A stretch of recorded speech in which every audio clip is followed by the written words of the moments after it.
নমস্কার বন্ধু, আমার ইউটিউব চ্যানেলে সকলকে স্বাগত। আর আমার অন্তর থেকে ভালোবাসা জানিয়ে আমি আমার ভিডিও শুরু করলাম। তো এই যে টিভি ক্যাবিনেটের কাজ আগেও আমি ভিডিও দিয়েছি, তো সেই কাজটাই কদ্দূর হলো সেটা দেখাতে চলেছি। এই যে হিটেক আমরা কিন্তু জয়েন্টে ব্যবহার করি, আর বাকি সেই যেসব জায়গাগুলো আমরা বন্ড প্রো দিয়ে পেস্টিং করি। তো বন্ড প্রো হলো পিভিসি মাইকার ক্ষেত্রে একটি সুন্দর আঠা, যেটা ব্যবহার করলে পেস্টিং খুব সুন্দর হয়। তো এই সবই পিভিসি মাইকা আর পিভিসি কাটিং আমি আগের ভিডিওতে দিয়েছি। যারা দেখতে চান অবশ্যই আমার পেজে গিয়ে দেখে নিতে পারেন যে কীভাবে মাইকাটা কাটিং করতে হয়, কীভাবে কাটিং করলে সুবিধা হয়, সেটাই আমি আগের ভিডিওতে দিয়ে দিয়েছি। আর এই যে দেখছেন কাজগুলো কিন্তু খুব ফিনিশিংভাবে আমরা করে নিচ্ছি। তো খুবই সুন্দরভাবে এই কাজ দেখে আমাদের পার্টিরা খুবই সন্তুষ্ট। তার জন্য আবার অনেক কাজ আমাদের এখানে বেড়ে গেছে। তো বাকি কাজগুলোও আমি নেক্সট ভিডিওতে দিয়ে দেবো। তো যারা এখনও পর্যন্ত আমার চ্যানেলটাকে সাবস্ক্রাইব করেননি, অবশ্যই সাবস্ক্রাইব করে বেল আইকনটি প্রেস করে আমার পাশে থাকবেন।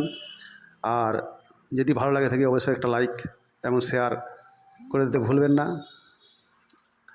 আর এরকম কাজের যদি কারো প্রয়োজন হয় অবশ্যই আমার স্ক্রিনে দেওয়া নম্বরে কল করে আমাকে ডেকে নিতে পারেন এবং এর মেজারমেন্ট নিয়ে নিতে পারেন। আর আমরা সব ধরনের কাজই করে থাকি, প্লাইয়ের যে কোনো ধরনের কাজ এবং কাঠের যে কোনো ধরনের কাজ এবং পলিশের যে কোনো ধরনের পলিশ, পিউ পলিশ, মেলামেন্ট পলিশ এবং যেটা হয় আমাদের গালারিকা পলিশ সবই করে থাকি।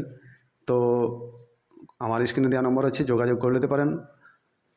আমরা বাড়িতে গিয়ে এই প্লাইয়ের কাজ এবং পলিশের কাজ করে থাকি এবং কাঠের যে কাজগুলো হয় ওগুলা আমরা আমাদের দোকানে করে আমরা বাড়িতে জমা দিয়ে। এই যে দেখছেন টিভি ক্যাবিনেটের কাজ, যেটা আগে বলেছিলাম আমি, এই ভিডিওতে আবার নিয়ে এসেছি এই যে কাজটা।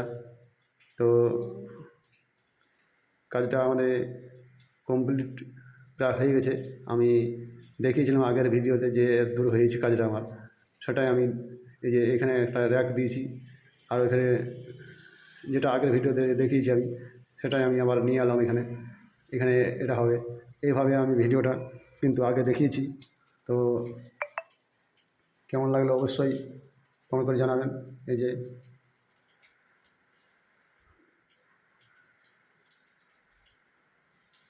এইভাবে আমরা কিন্তু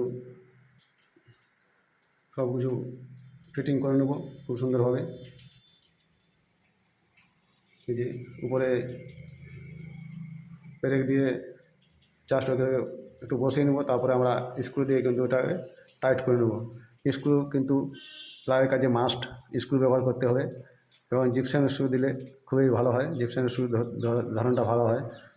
তো যে জিপসাম স্ক্রু দিয়ে আমরা কিন্তু পুরোটাই খুব ভালোভাবে টাইট করে নেব এবং বাকি কাজগুলো যে দেখালাম ওগুলাই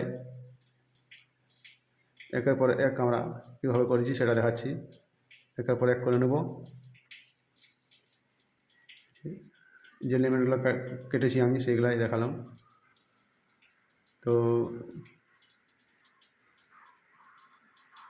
কাজটা আমার সম্পূর্ণ হয়ে গেলে এর ভিডিও আমি নেক্সট পার্টে দিয়ে দেবো। তো দেখতে থাকুন আর পাশে থাকুন, আর অবশ্যই আমার যে প্রসিডিওরগুলো করে দেবেন। থ্যাংক ইউ, দেখা হচ্ছে নেক্সট ভিডিওতে।